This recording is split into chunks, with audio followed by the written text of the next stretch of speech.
Olá, eu sou Luís Carvalho, da Igreja de São Jacinto e Igreja também de Gafanha da Nazaré.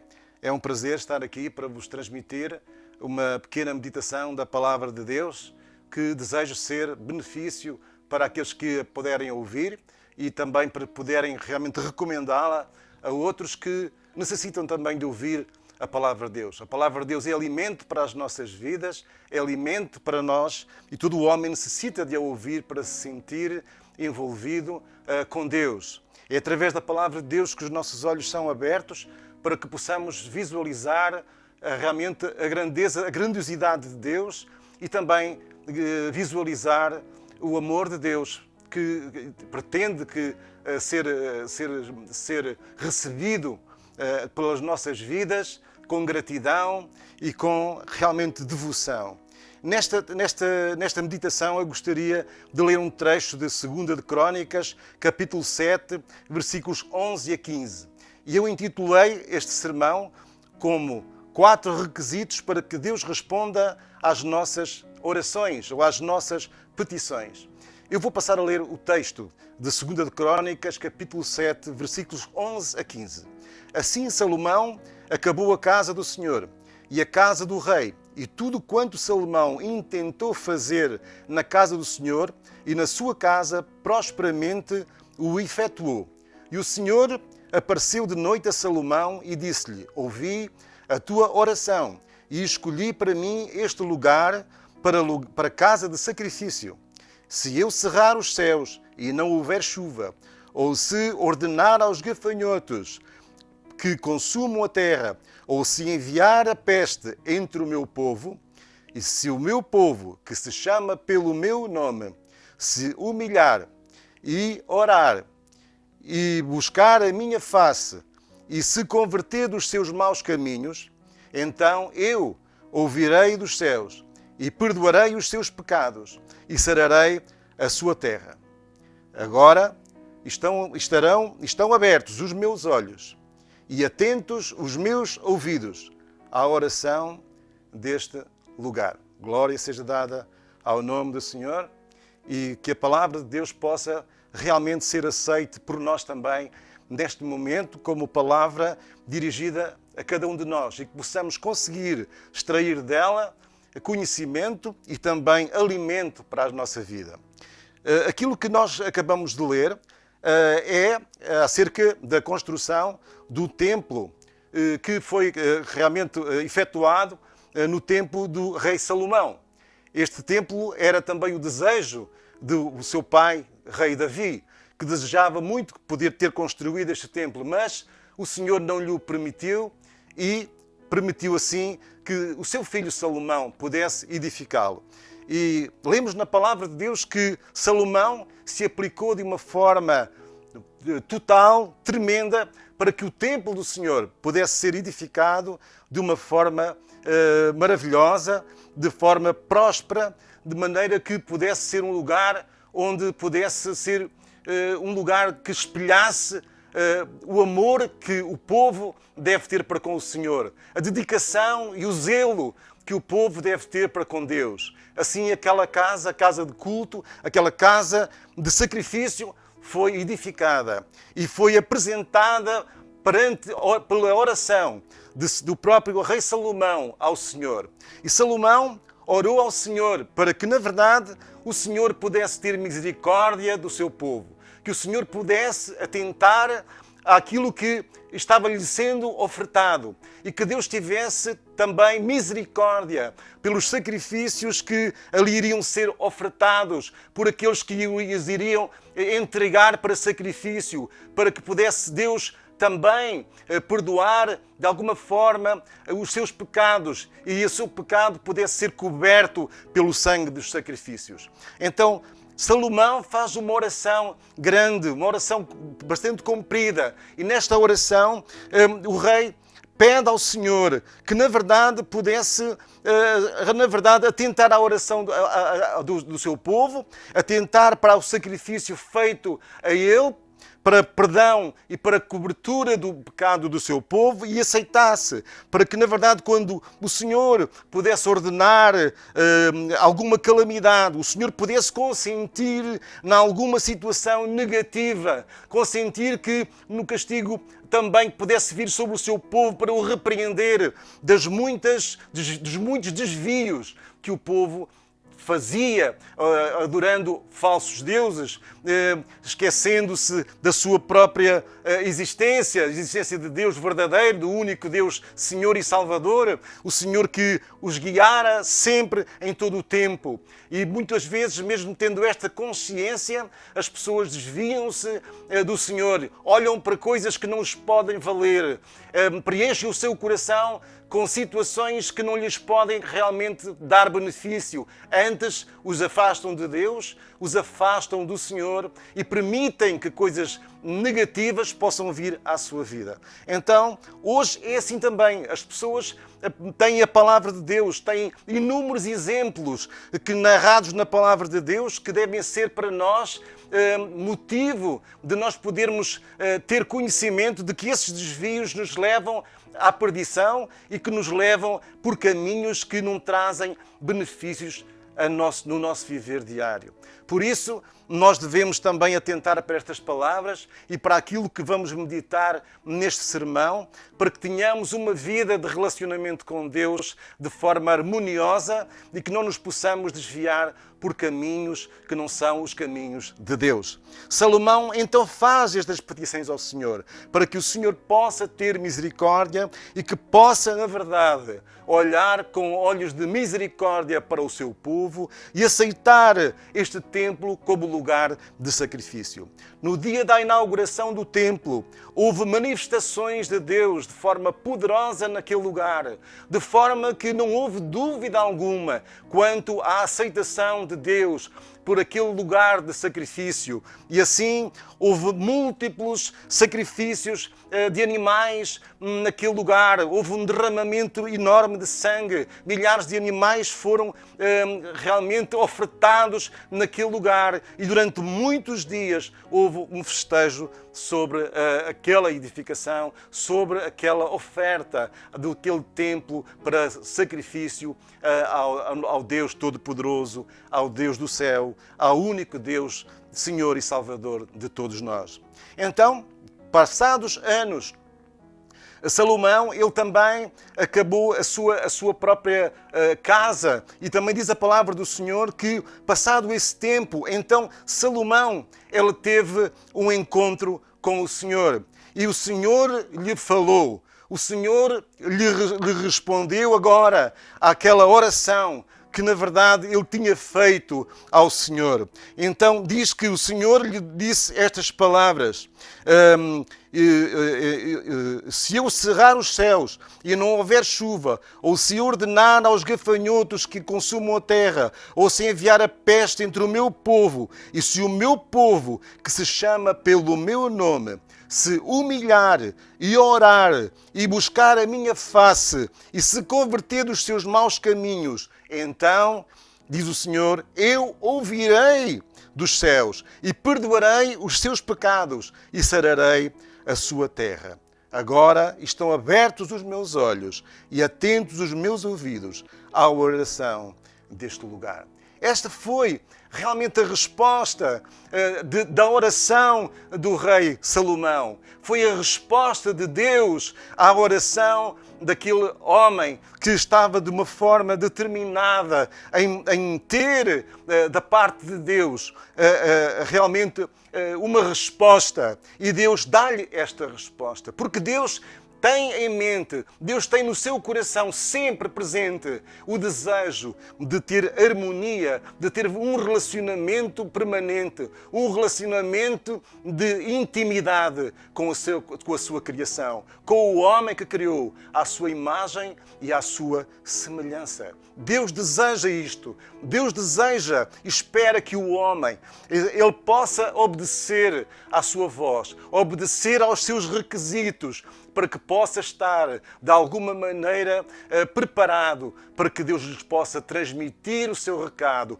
para que Deus lhes nos possa transmitir a sua bênção. Então, um primeiro requisito, intitulei, como disse no início deste sermão, como 4 requisitos para que Deus responda às nossas petições ou às nossas orações. E estes requisitos é o Senhor que nos dá através desta resposta à oração de Salomão. O primeiro requisito é que se o meu povo se humilhar, é necessário que o homem se torne humilde e se arrependa dos seus erros e pecados. Aquilo que Deus deseja não é tanto que nós possamos sacrificar algo para Ele.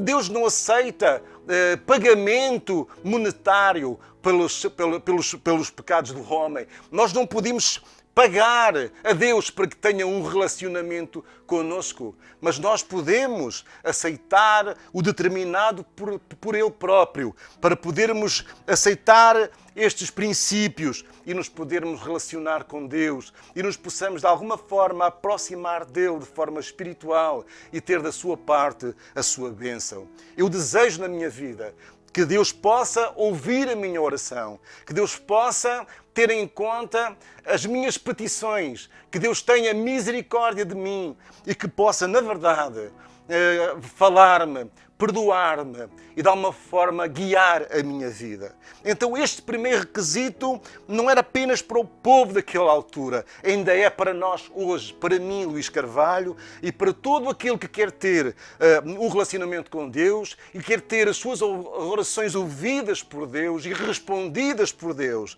O primeiro requisito é se o povo do Senhor, aquele que se aproxima do Senhor, deve se humilhar diante do Senhor, deve ter uma atitude de humildade diante do Senhor, deve perder a sua arrogância e tornar-se humilde na presença de Deus. Não de uma forma fingida. Nós não podemos fingir estas coisas diante de Deus, porque Deus, Ele lê, Ele sabe, vê tudo o que está dentro da nossa mente, tudo o que está dentro do nosso coração. Ele sabe tudo aquilo que se retrata dentro de nós, os nossos pensamentos, as nossas intenções.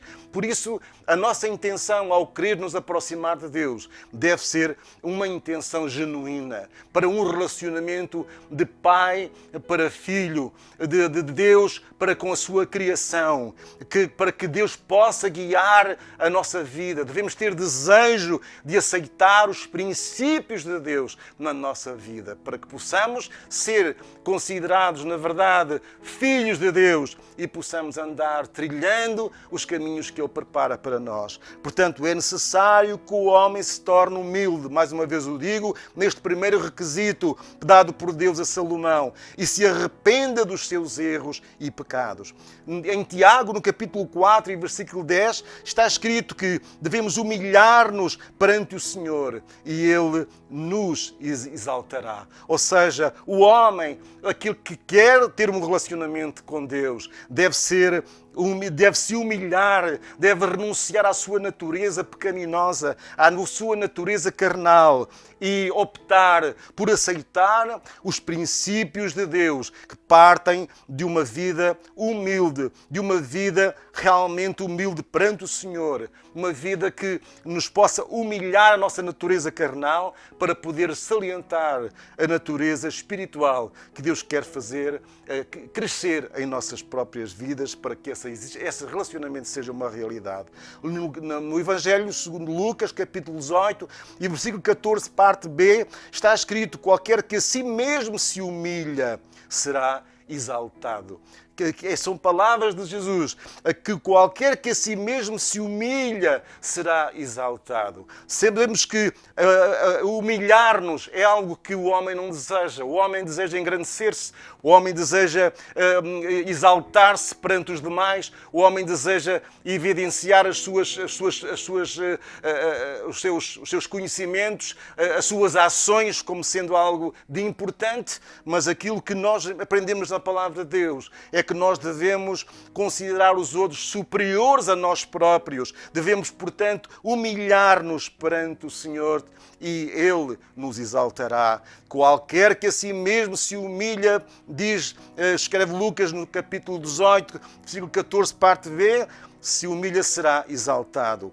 Mateus também nos escreve no capítulo 23 e no versículo 12 o seguinte: e o que a si mesmo se humilha será exaltado. É o mesmo texto, relatado de uma forma ligeiramente diferente, mas com o princípio é o mesmo. Está lá, devemos-nos humilhar. Humilhar-nos perante Deus é engrandecer a nossa vida, é colocar a nossa vida numa base sustentável para poder ter um relacionamento com Deus. O segundo requisito está também nesta resposta de Deus, é orar. Que se o meu povo, que se chama pelo meu nome, se humilhar e orar. A oração é algo também que Deus deseja que nós possamos ter com Ele. A oração é falarmos com Deus. Não é apenas dizer palavras, não é apenas repetir algumas coisas. É, sim, derramar o nosso coração diante de Deus. É abrir a porta da nossa alma. É abrir as janelas da nossa alma e podermos deixar que tudo aquilo que nós somos possa ser realmente apresentado diante de Deus. E solicitar a Deus a sua intervenção na nossa vida. Deus deseja que o homem ore, deseja que o homem fale, que o homem fale com o Senhor. Deus deseja que o homem fale com Ele, que a sua criação possa ter um relacionamento de tranquilidade e de relacionamento constante com Ele. A oração que Deus ouve parte de um coração verdadeiramente humilhado na sua presença, em que se evidencia verdadeiro arrependimento. Quando as pessoas estão tentando fingir ou tentando apenas fazer alguma coisa que viram outros fazer, não é isso que Deus pretende que deva ser. Aquilo que tem que ser feito é que nós próprios, na nossa própria forma de ser, na nossa forma realmente de sentir, possamos nos apresentar a nossa vida diante dele de forma verdadeira e de uma forma humilhada na sua presença, e que em nós, na pessoa que ora, se evidencie verdadeiro arrependimento pela vida de erro, pela vida de pecado que possamos ter vivido, que possamos ter praticado. Sem arrependimento, sem conversão, não pode haver perdão de pecados. Deus não vai perdoar, Deus não vai aceitar que nós nos possamos relacionar com eles se nós não tivermos arrependimento por aquilo que Deus também abomina, o pecado nas nossas vidas. O terceiro requisito é buscar a minha face. Deus fala a Salomão: se o seu povo se chama pelo seu nome, se humilhar, orar e buscar a sua face. O homem deve procurar buscar a sua face, buscar a sua presença. E o que é que isto quer dizer? Buscar a sua face é orar e buscá-lo de uma forma insistente, de uma forma que não possa realmente fazê-lo apenas por descarga de consciência, mas que possamos buscá-lo de forma incessante. Ter a convicção e a certeza de que nos derramamos diante dele e que buscamos de todo o nosso coração a sua resposta, o seu perdão, o seu relacionamento, a sua intervenção e a sua misericórdia sobre a nossa vida. Devemos buscar a face do Senhor de forma realmente evidente na nossa vida. Que cada pessoa, que cada homem, que cada cristão, que cada homem que pode querer ter este relacionamento com Deus, possa também perceber aquilo que Deus pede de nós, que o possamos buscar de forma realmente incessante, ou seja, buscar a face do Senhor, para derramar-nos diante dele, de forma arrependida, buscando o seu perdão, buscando a sua misericórdia. Está escrito no livro do profeta Jeremias, capítulo 23 e versículo 13: buscar-me-eis e me achareis, quando me buscardes de todo o vosso coração. E penso que isto responde àquilo que vos estava a querer apresentar nas palavras que vos dirigi sobre este requisito, o terceiro requisito. O quarto e último requisito que Deus apresenta nesta resposta à oração de Salomão é que se o meu povo também se converter de seus maus caminhos. E já falei isto, incluindo no requisito anterior. É necessário que o homem esteja disposto a converter-se para os bons costumes, para as boas ações, para aquilo que Deus pretende. Ou seja, deixarmos o erro, deixarmos aquilo que Deus abomina, deixarmos aquilo que Deus reprova e passarmos a viver aquilo que Deus nos apresenta como o caminho certo para a nossa vida, vivida como cristãos e para a nossa vida de relacionamento com Ele. Precisamos converter-nos dos nossos maus caminhos. Portanto, Deus está disposto a ouvir-nos. Deus deseja ouvir-nos. Deus deseja responder-nos. Deus deseja perdoar-nos. Deus deseja abençoar-nos. Desde que nós também desejemos ter estes princípios como base da nossa vida para um relacionamento de verdade com Deus. Que as nossas orações possam ser dirigidas ao Senhor permanentemente, mas que estes princípios possam estar em nossa vida perante Ele. Uma nota final, quero-vos descrever aquilo que 2 de Crónicas, capítulo 7, versículo 14, parte B, diz: Então eu ouvirei dos céus, perdoarei os seus pecados e sararei a sua terra. Que nós possamos entender este sermão e que nos possamos realmente entregar a Deus de forma realmente fiel, de forma dedicada, e que Deus possa ver em nós convicção e possa ver em nós verdade. Que Deus nos possa ajudar e abençoar.